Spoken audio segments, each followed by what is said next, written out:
How have I been? Look, I've been good in light of the circumstances, in light of lockdowns and the challenging circumstances that we all have to deal with. It's been that much more challenging for myself, and especially in the process of creating this album, just because it has delayed a lot of things, has delayed studio sessions and things like that, which have all kind of, pushed the album to this 2-year period that I had to work with. Look, I'm actually overjoyed right now, to be very honest, because like the album is finally out.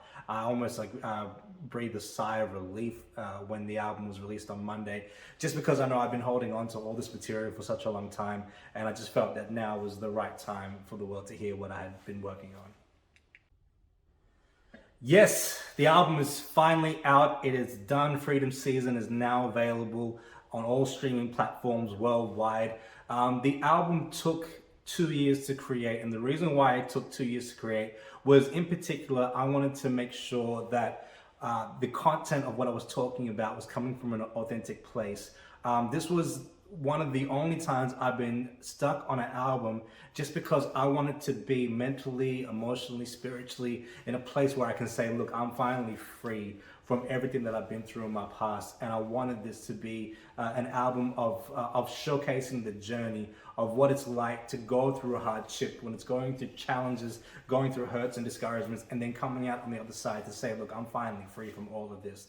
So this album goes through that roller coaster of emotions and feelings, and I wanted to leave that lasting impression on the listener that there is light at the end of the tunnel, that there is purpose in the pain, and that's what Freedom Season is all about. So what's the album sound like? Look, from a production perspective, this is quite a complex piece of work. Thus the reason why it also took 2 years. As a producer, I wanted to dive deep into the emotions of each particular song and actually create a soundscape for each one of those songs that match the emotion of the content of the tracks. So it goes from everything from orchestral arrangements to hard-hitting 808s to vocal samples, everything in between. So for myself as an artist, this really does break a lot of new ground for me. On the album itself, it's the first time I've done a track with a full gospel choir. And then there's also tracks where it's very current as far as what new age R&B and hip hop sounds like. So it's everything that a listener would want to hear. My favorite single, or favorite song on the album has to be every song on the album. And the reason why I say that, firstly, it is very difficult to try and dissect 16 songs and say which one is the best song out of the 16. People that know what this process of this album was, I've culled almost, I would say, 60, 70 songs into 16. So for myself, I can't pick what's the best song, but I do believe that every song in this album serves the purpose of telling the story. So I would say that each song is going to speak to individuals in a different way, so they're all as important as each other. I think the biggest challenge in creating this album was to actually tell it from a place of authenticity. I remember talking to a lot of the guys that I was bouncing ideas off when I was creating this album. And I basically told them at one point where I said, hey, look, I've got 3 or 4 songs at the tail end of this album which I'm not in the right headspace to actually finish, because I could write the songs, but it wasn't going to be coming from an authentic place. So for me, I had to kind of just live life, really, go through my healing process in order to finish this album.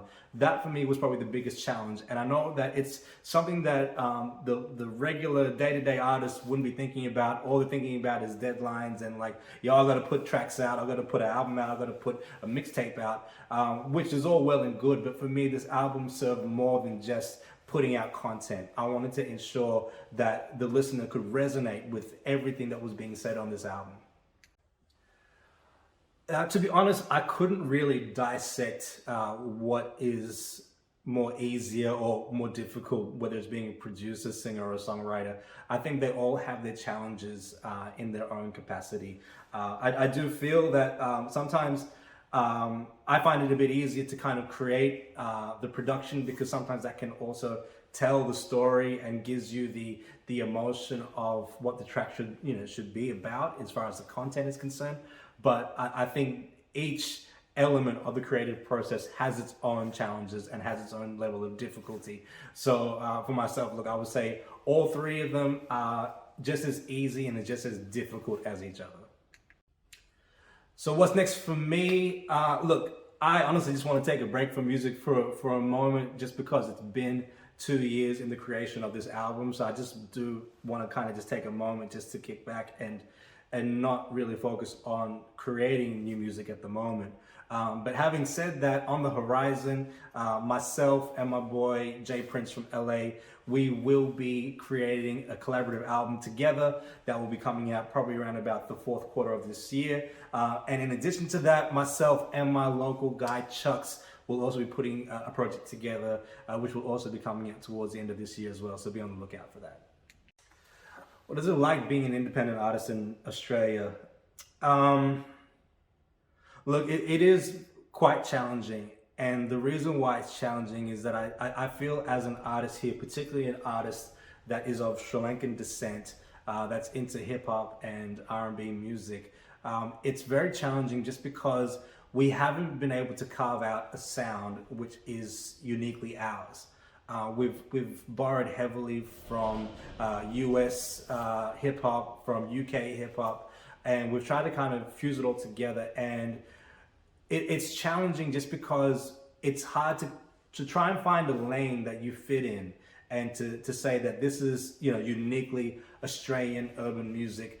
I don't think we're at that place just yet where we've been, bold enough to create a sound for ourselves, which we can call our own. And I think that's probably been the biggest challenge being in Australia. It's because we're almost like in this, like, I don't want to call it purgatory, but we're in the middle of everything. We're in the middle of what the UK is doing. We're in the middle of what the US is doing. And then we're kind of like in this, geographically, we're in this pocket of like Asian influence, European influence, African influence, and we're just trying to merge it all together and try and figure out where do we, where do we stand in all of this? What's our lane?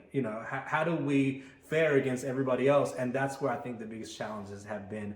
I do hope that we get to a place where we just become just creative and unique and just different from anything else that's being heard anywhere else in the world. So that's the dream.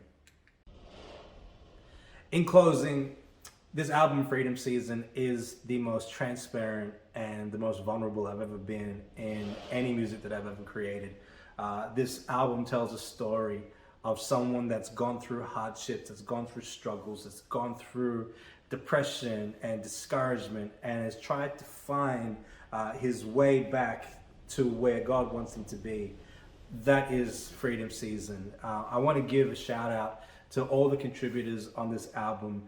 Jay Prince for coming through on the track Energy, where he just was able to just put all of that vibe and essence of LA and Sri Lanka together and just come up with some crazy lyrics and delivery and bring his A game to this album. I really appreciate it. My guy Ami from New York for bringing a verse for the track Silence, which I believe was one of those standout tracks on the album due to the transparency he delivered on this album and on that single in particular, where he just, it's crazy that for a lot of us, you're able to connect with people musically because they've been through similar journeys as you have.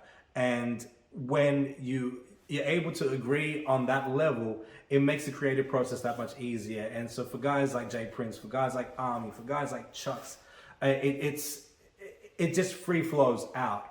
And songs like Silence, where I'm just talking about like being in a place where I've got all these problems happening around me, but no one's telling me what the problem is. That's the silence. Army's been through that. We are able to agree on what we were talking about because we had lived experience in it. I want to shout out my boy Chucks for coming through on Cubic Zirconia, which is again talking about that idea of being true and authentic and being the real deal. And my guy just came in and he without even saying a word, he put down this verse, and it was exactly everything that I had in mind. So I want to shout out him. I want to shout out Andrea Ma and the AMMS choir for bringing it home with the song Freedom at the very end of this album, for bringing to life a vision I had of creating a song with a gospel choir. This for me was the pinnacle of the album. It's the final chapter, and for the listener, I wanted them to be left with that understanding and that feeling of, hey, I can be free too. So please go and check out the album Freedom Season right now, available on all digital streaming platforms. Be on the lookout for all the new stuff that we've got coming up with myself and Jay Prince and myself and Chucks. But much love to everybody that's been streaming the album. Much love to everyone that's been walking the journey with me for this period of time. I really appreciate it. And just keep watching your boy. We're going to make history.